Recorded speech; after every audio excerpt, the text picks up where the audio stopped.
মিষ্টি শেষিনি মিষ্টি শেষিনি মিষ্টি শেষিস না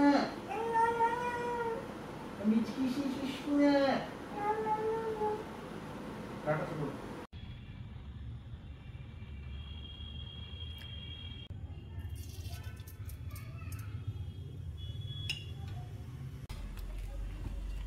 বেশ কিছুটা রসুন দিয়ে দেব। রসুনগুলো না আমি গোটা গোটাই দিচ্ছি, এগুলো ক্রাশ করে দেব না, গোটা গোটা দিলে খেতে ভালো লাগে। একটু ভাজা ভাজা হয়ে এসছে। এবার দেখো পেঁয়াজ দেব। পেঁয়াজ কিন্তু এতটা দেব না, জানো তো, রিজনটা আমি বলছি। এর মধ্যে থেকে মানে 1/4% মানে এতটা মতন পেঁয়াজ আমি রেখে দেবো, এতটা মতন পেঁয়াজ থাকবে। এটা এখনই দিচ্ছি না, ওটা কখন দেব বা কিভাবে ইউজ করব সেটা বলে দিচ্ছি।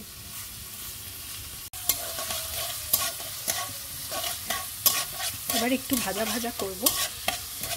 দেখো এতটা মতন পেঁয়াজ কিন্তু এখনও রাখা আছে, এটা কিন্তু এখনও দিইনি আমি।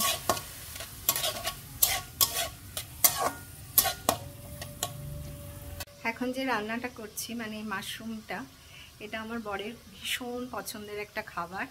আর এটা আমি প্রথমবার ওকে রান্না করে খাইয়েছিলাম, তারপর থেকে ও এত পছন্দ করে, ও আমাকে মাঝে মাঝেই বলে যে আমাকে এটা বানিয়ে দাও। এই রান্নাটা কিন্তু তোমার ভাতের সাথেও খাওয়া যায়, আবার রুটির সাথেও খাওয়া যায়, খুব ভালো লাগে খেতে। একদিন করে দেখো আর কমেন্ট করে আমাকে জানিও কেমন হয়েছে।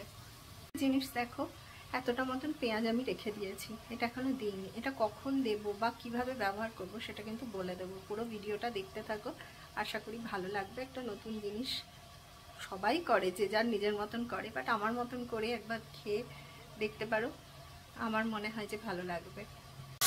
এটা ভাজা ভাজা হোক, আরও বেশ কিছুক্ষণ ভাজা ভাজা হবে। আমি তেলের পরিমাণটা একটু কম দিলাম। এর সাথে কিন্তু তেল আর বাটার দুটোই ইউজ করা যায়, খুব ভালো হয় খেতে। কিন্তু যেহেতু আমি এখন একটু ওয়েট লস মানে করতে চাইছি, সেজন্য অয়েলের পরিমাণটা একটু কম দিলাম। আর তোমরা যদি খুব টেস্টি করে খেতে চাও তাহলে অবশ্যই এটার মধ্যে আরেকটু বেশি করে তেল দেবে, তাহলে খেতে খুব ভালো লাগবে। কিছুক্ষণ ভাজা ভাজা করলাম। এবার দেখো রসুনটা কি সহজেই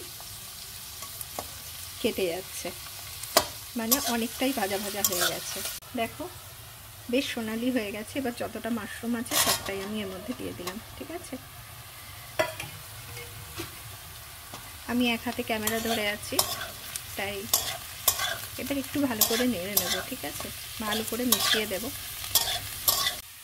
আমি হাতই ব্যবহার করছি, যেহেতু এক হাতে ক্যামেরা আছে আর এক হাতে আমি রান্না করছি, তো খুব এবার এটাকে খুব ভালো করে মিশিয়ে দেব। এবার আমি এটার মধ্যে ঢাকা দিয়ে দেব, ঠিক আছে। ঢাকা দিয়ে একদম গ্যাসটাকে কম করে দেব, আঁচটাকে দিয়ে রান্না করব। প্রত্যেক 5 মিনিট অন্তর এসে এটাকে একটু নেড়ে দেব, ঠিক আছে। আবার ফেরত আসছি একটু পরে। এই রান্নাটায় কিন্তু কোনো জল ব্যবহার হবে না, কারণ মাশরুমের মধ্যেই বেশ জল থাকে, আর টমেটোও দিয়েছি এর মধ্যে, আবার পেঁয়াজও আছে, তো মানে পেঁয়াজও আছে, মানে 3টে থেকেই জল বেরোবে, তাতেই রান্নাটা হয়ে যাবে। এটার মধ্যে একটু বেশি তেল ব্যবহার করলে খেতে অসাধারণ হয়, কিন্তু আমি রান্নাটায় একটু তেল কম ব্যবহার করছি। 5 মিনিট পরে ঢাকাটা খুললাম, দেখো অনেকটা জল বেরিয়ে গেছে এর মধ্যে।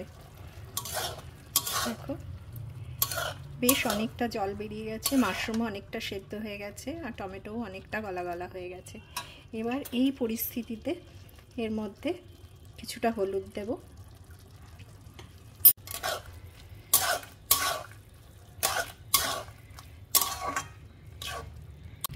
তিনটে বড় বড় লঙ্কাকে ভেঙে দিয়ে দিলাম।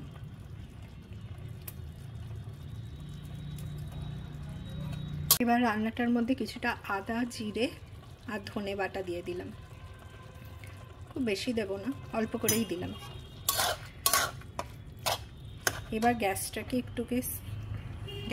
একটু স্পিডে দিলাম, দিয়ে এটাকে খুব ভালো করে মিশিয়ে দিলাম।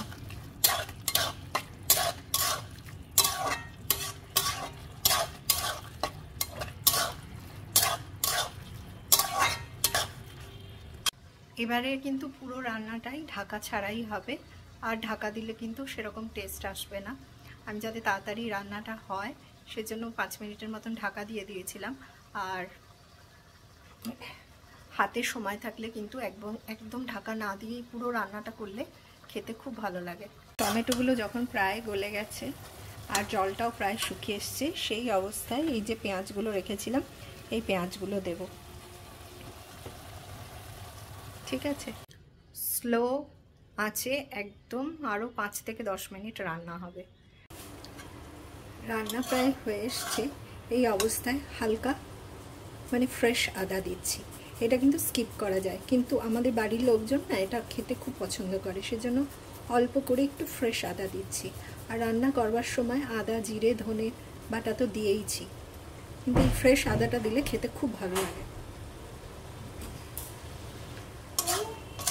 চলো চলো বাবা। অল্প করে ব্ল্যাক পেপার দিলাম আর সল্ট দিলাম। সল্ট আমি আগেই দিয়েছিলাম, সেটা আর রেকর্ডিং করা হয়নি। দেখো একদম শুকনো হয়ে গেছে।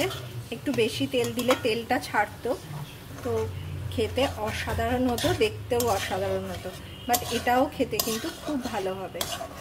এবার এটা গরম গরম রুটি বা গরম গরম ভাতের সাথে পরিবেশন করলে অসাধারণ খেতে হয়।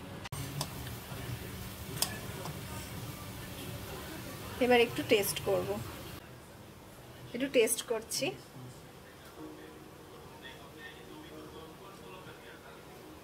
অসাধারণ হয়েছে খেতে, অসাধারণ হয়েছে। Too good. নিজে রান্না করেছি বলে বলছি না। আশা করি রান্নাটা তোমাদের খুব ভালো লেগেছে, আর আজকের এই কুকিং ব্লগটাও তোমাদের খুব ভালো লেগেছে।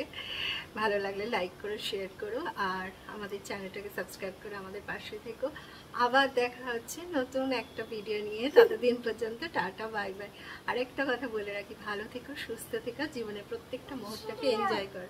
দেখো বাবা, তোমার খাবার নয় এটা সোনা। না না, এবার গ্যাসটা বন্ধ করে দিচ্ছি।